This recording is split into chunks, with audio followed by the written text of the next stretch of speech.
Video में हम बात करेंगे बहुउद्देशीय नदी घाटी परियोजना और इसको हम याद करेंगे ट्रिक के माध्यम से। आपको कुछ भी एफर्ट लगाने की जरूरत नहीं है, कोई भी याद करने की जरूरत नहीं है। सिंपल बस आपको ये वीडियो देखना है पूरा। आप ये वीडियो कंप्लीट करेंगे, 20 से 22 बहुउद्देशीय परियोजना जो इंपॉर्टेंट है वो सारी याद कर चुके होंगे और एक इंपॉर्टेंट क्वेश्चन आंसर टेस्ट आपसे लग चुका होगा। तो फ्रेंड्स, इस वीडियो को पूरा देखिएगा जिससे कि आपको काफी अच्छा बेनिफिट मिल सके और एग्जाम में 1 नंबर आपका पक्का हो सके बहुउद्देशीय नदी घाटी परियोजना से। चलिए हम स्टार्ट करते हैं। देखिए दोस्तों, सबसे पहले हम बात करते हैं सरदार सरोवर परियोजना की। तो परियोजना का मतलब क्या है, पहले हम वो देख लेते हैं। परियोजना का मतलब होता है कि नदियों के पानी को घाटी स्तर पर रोका जाता है बांध बनाकर, और इलेक्ट्रिसिटी प्रोड्यूस की जाती है और सिंचाई काम किए जाते हैं। तो परियोजना का मतलब क्लियर हुआ। अब देखिए, क्वेश्चन एग्जाम में क्या पूछा जाता है कि सरदार सरोवर परियोजना जो है वो किस नदी पर है, और दूसरी बात पूछी जाती है कि सरदार सरोवर परियोजना से लाभ लेने वाले राज्य कौन कौन से हैं। ठीक है, तो इस तरीके से दो क्वेश्चन पूछे जाते हैं। तो चलिए हम एक एक को क्लियर कर लेते हैं, ट्रिक के माध्यम से याद करेंगे। तो देखिए, सरदार सरोवर परियोजना में हमने वर्ड पकड़ा सरदार। सरदार जो होते हैं वो बिल्कुल नर्म स्वभाव के होते हैं। ठीक है, मतलब अच्छे से बात सुनते हैं और अच्छे से रिप्लाई देते हैं उस बात का, मतलब स्वभाव उनका नर्म होता है। तो सरदार का स्वभाव नर्म होता है, यही हमारी ट्रिक है। और नर्म से हमारा बना दोस्तों नर्मदा नदी। तो सरदार सरोवर परियोजना जो है वो किस नदी पर है, नर्मदा नदी पर है। ठीक है, तो ये काफी इंपॉर्टेंट है, एग्जाम में काफी बार पूछा गया है। अब दोस्तों मैं आपको बताता हूं कि सरदार सरोवर परियोजना का लाभ कौन कौन से राज्य ले रहे हैं। तो देखिए, नर्मदा नदी की बात करते हैं तो भारत के मैप में नर्मदा नदी कहां पर पड़ती है, ये एक मध्य भारत की नदी है। तो देखिए, मध्य भारत में आपको नजर आ रही होगी ये नर्मदा नदी है। इसका उद्गम कहाँ से हुआ है, देखिए मध्य प्रदेश के अमरकंटक नामक स्थान से इसका उद्गम हुआ है, और पूरे मध्य प्रदेश को क्रॉस करते हुए ये कहाँ जाती है, इंटर करती है गुजरात में, और गुजरात से होते हुए कहाँ मिल जाती है, खंबात की खाड़ी में मिल जाती है। ठीक है, तो फ्रेंड्स, मध्य प्रदेश से होते हुए गुजरात में गई, मतलब मध्य प्रदेश और गुजरात ये दोनों राज्य जो है वो सरदार सरोवर परियोजना का लाभ ले रहे हैं। अब देखिए, जस्ट इस नदी के ऊपर जो है वो राजस्थान है, और इस नदी के नीचे जो है महाराष्ट्र। तो कुल मिलाकर मध्य प्रदेश, गुजरात, राजस्थान और महाराष्ट्र ये चारों राज्य जो है ये सरदार सरोवर परियोजना का लाभ ले रहे हैं। तो आपको ये क्लियर हुआ होगा, सरदार सरोवर परियोजना से रिलेटेड कोई भी क्वेश्चन आएगा आप आराम से सॉल्व कर देंगे।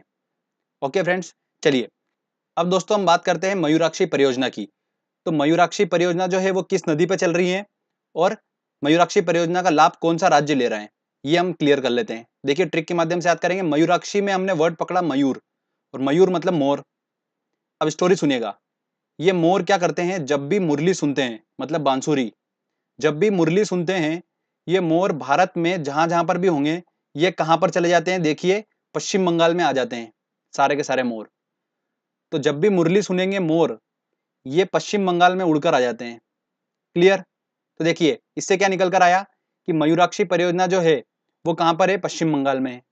मतलब पश्चिम बंगाल जो है उसका लाभ ले रहा है। अब बात आ रही है कि मयूराक्षी परियोजना जो है वो किस नदी पर है। तो चूंकि मोर जो है उन्होंने क्या करा था, मुरली सुनी थी, और मुरली सुनकर ये क्या पश्चिम बंगाल आए थे, तो मुरली से ही नदी का नाम है मुरली नदी। तो मुरली नदी पर ही मयूराक्षी परियोजना चल रही है। तो ये दोनों आपको याद हो चुका होगा। अब आगे सुनिए, स्टोरी को आगे लेके जाते हैं। अब मोर जो है अलग अलग जगह से उड़ उड़ कर आए तो कैसी आवाज आई होगी, फर फर फर फर की आवाज आई होगी। तो बस अगले जो हमारी ट्रिक है वो यही है कि फरफर से हमारा बना फरक्का। फरक्का परियोजना भी कहां पर है, पश्चिम बंगाल में ही है, और ये गंगा नदी पर है। ठीक है, गंगा नदी को लेकर मैं आपको एक ही बताऊंगा, बस वो फरक्का परियोजना।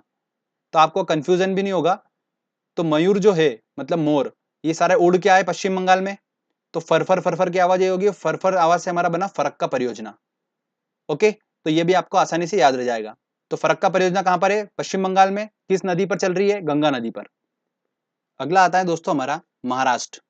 देखिए, महाराष्ट्र जो राज्य है वो किन किन परियोजनाओं का लाभ ले रहा है वो मैं आपको बताऊंगा एक ट्रिक के माध्यम से। तो स्टोरी सुनिए। देखिए, क्या महाराष्ट्र जो है आप सभी को पता ही है, फेमस है कि वहां पर फिल्म स्टार काफी रहते हैं वहां पर महाराष्ट्र में, मुंबई में। तो एक फिल्म के लिए एक्टर का ऑडिशन हुआ। तो देखिए, एक कबाड़ी वाले ने क्या करा, दाव खेला कि यार मैं भी जाकर ऑडिशन दे के आता हूँ। तो वो आया, ऑडिशन दिया उसने। तो ऑडिशन देते देते क्या हुआ, वो गिर गया, और गिर कर क्या हो गया, बाहर हो गया ऑडिशन से। तो उदास हो गया। तो लोगों ने उसको क्या बोला कि कोई ना यार, नेक्स्ट टाइम ट्राई करना, कोई ना। तो बस यही हमारी ट्रिक है। एक बार सुन लीजिए, महाराष्ट्र जो है वो मूवी वगैरह के लिए फेमस है। तो वहां पर एक्टर का ऑडिशन हो रहा था। तो एक्टर के ऑडिशन के लिए कबाड़ी वाले ने दाव खेला कि मैं भी जाता हूँ ऑडिशन देता हूँ, बट उसने ऑडिशन दिया और वो गलती से गिर गया वहां पर, तो उदास हो गया, और उदास हो गया तो वो बाहर हो गया ऑडिशन से। तो लोगों ने उसको बोला कोई ना, अगली बार ट्राई करना, कोई ना। तो बस यही हमारे वर्ड हैं। ये वर्ड से ही हम 3 परियोजनाओं को याद कर लेंगे। देखिए कैसे। कबाड़ी से दोस्तों हमारा बना जायकबाड़ी। ओके, तो जायकबाड़ी परियोजना जो है वो कहां पर है? महाराष्ट्र में। किस नदी पर है? तो चूंकि कबाड़ी ने क्या दाव खेला था, तो दाव से बना हमारा गोदावरी। तो देखिए बीच में गोदावरी के बीच में बिल्कुल दाव आ रहा है ना वर्ड, तो बस आपको वही वर्ड पकड़ना है। तो जायकबाड़ी परियोजना गोदावरी नदी पर है, तो ये क्लियर हो चुका है। गिर और कोयना, इससे हमारा बना देखिए गिरना परियोजना और कोयना परियोजना। ये दोनों गिरना नदी और कोयना नदी पर है। तो इनसे क्वेश्चन क्या बनता है कि गिरना परियोजना जो है वो कौन से राज्य में है, कोयना परियोजना जो है वो कौन से राज्य में है? तो महाराष्ट्र में है। मतलब महाराष्ट्र जो है इन परियोजना का लाभ ले रहा है। क्लियर दोस्तों? तो ये तीनों परियोजना आपको याद हो चुकी होगी, जायकबाड़ी, गिरना परियोजना और कोयना परियोजना। ठीक है दोस्तों, अब हम बात करते हैं जम्मू कश्मीर की। 2 परियोजनाएं, दोनों काफी इंपॉर्टेंट है, तो आप ध्यान से सुनिए, मैं आपको बताता हूँ उनको याद करने का तरीका। सबसे पहले हम देख लेते हैं कि जम्मू कश्मीर में नदी कौन सी बहती है। तो देखिए जो फेमस नदी है वो है चेनाब नदी। तो आपके दिमाग में हमेशा जम्मू कश्मीर का नाम आए तो आपको ध्यान होना चाहिए चेनाब नदी। ओके, अब चेनाब नदी निकलती कहाँ से है? देखिए ये हिमाचल प्रदेश से निकली है और जम्मू कश्मीर से होते हुए पाकिस्तान में चली गई। अब देखिए चेनाब नदी पर 2 परियोजना चल रही है। कौन सी? सलाल जल परियोजना और भारत पाक परियोजना। क्वेश्चन ये आता है कि सलाल जल परियोजना जो है वो किस नदी पे चल रही है और किस राज्य में चल रही है।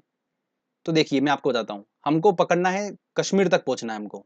अगर हम कश्मीर तक पहुंच गए तो हमको पता है कि कश्मीर में चेनाब नदी बह रही है, तो हम आंसर जल्दी लगा लेंगे। तो देखिए अब कश्मीर तक कैसे पहुंचे वर्ड से। तो हमने वर्ड पकड़ा लाल। लाल मतलब भारत माता का लाल, मतलब सैनिक। और सैनिक जो है वो कश्मीर में हमारी रक्षा कर रहे हैं घुसपैठ से।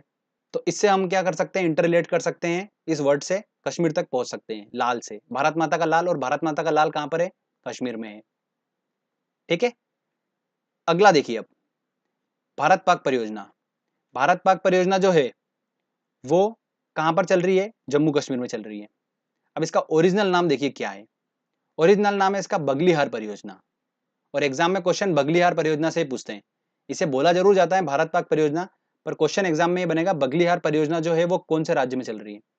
अब इसको याद करने का तरीका देखिए। बगलीहार, बगल में ऐसा देश जिसको हम बार बार हराते हैं, बगलीहार। तो वो कौन सा देश है? पाकिस्तान है। और पाकिस्तान लगा हुआ है जम्मू कश्मीर से, तो इससे हम इंटर रिलेट कर सकते हैं उसको। बगलीहार परियोजना को ही भारत पाक परियोजना बोलते हैं कि बगलीहार परियोजना जो है वो कहाँ पर है? कश्मीर में है। और चेनाब नदी कश्मीर में बहती है, तो चेनाब नदी पर है बगलीहार परियोजना। तो ये दोनों आपको क्लियर हो चुका होगा, जम्मू कश्मीर की 2 परियोजनाएं। काफी इंपॉर्टेंट है दोस्तों ये। चलिए अब आगे हम बात करते हैं रिहन बांध परियोजना की। अब ये रिहन बांध परियोजना जो है वो कौन से राज्य में चल रही है और किस नदी पे चल रही है? तो रिहन बांध परियोजना चल रही है रिहन नदी पर। तो ये तो आसानी से याद रह सकता है, पर कौन से राज्य में चल रही है ये इंपॉर्टेंट है, एसएससी में क्वेश्चन पूछा गया था। तो देखिए इसको याद करने का तरीका, आप क्या करो, जो आगे का वर्ड है री, हर राज्य के पीछे लगा के देख लो। ऐसा वर्ड बनना चाहिए जो हम यूज करते हैं, उस वर्ड को हमने मुंह से कभी बोला हो, ऐसा वर्ड बनना चाहिए। तो देखिए हमने मध्य प्रदेश लिया, तो मध्य का हमने पीछे री लगाया, तो मध्य री। तो ये तो हम कभी वर्ड बोलते ही नहीं है। केरल हमने राज्य लिया, तो केरल के पीछे हमने री लगाया, तो केरल री बना, तो हम ये कभी वर्ड बोलते ही नहीं है। पंजाब हमने लिया, पंजाब के पीछे री लगाया, तो पंजाब री, ये भी हम कभी नहीं बोलते हैं। उत्तर प्रदेश लिया, तो उत्तर के पीछे हमने री लगाया, तो हमारा क्या बना? उत्तरी। तो हम बोलते हैं ना अक्सर उतरी की नहीं उतरी तेरी, तो उत्तरी, ये वर्ड हम यूज करते हैं। बिहार, बिहार के पीछे हमने री लगाया, तो बिहारी, तो बिहारी वर्ड भी हम यूज करते हैं। तो आप देखेंगे दोस्तों, कोई भी दूसरा राज्य जो है इस वर्ड के साथ में मैच नहीं करेगा, सिर्फ उत्तरी और बिहारी, मतलब उत्तर प्रदेश और बिहार, ये दोनों ही राज्य जो है इस वर्ड के साथ मैच खाएंगे। तो इस परियोजना का लाभ भी कौन ले रहा है? उत्तर प्रदेश और बिहार। क्लियर? तो रिहन बांध परियोजना का लाभ ले रहे हैं उत्तर प्रदेश और बिहार। अब दोस्तों हम बात करते हैं भाखड़ा नागल बांध परियोजना की। काफी इंपॉर्टेंट है और बहुत क्वेश्चन बनते हैं इससे एग्जाम में। तो देखिए इसकी ट्रिक देखिए। भाखड़ा नागल, इस वर्ड में क्या छुपा हुआ है? नागल, मतलब ऐसा बांध जिसको लोग बोल रहे हैं कि नागल, मतलब ये बांध गलने लगा है और गलने लगा है इसलिए गल के क्या हो गया है बांध ये लूज पड़ गया है और लूज पड़ गया है तो यही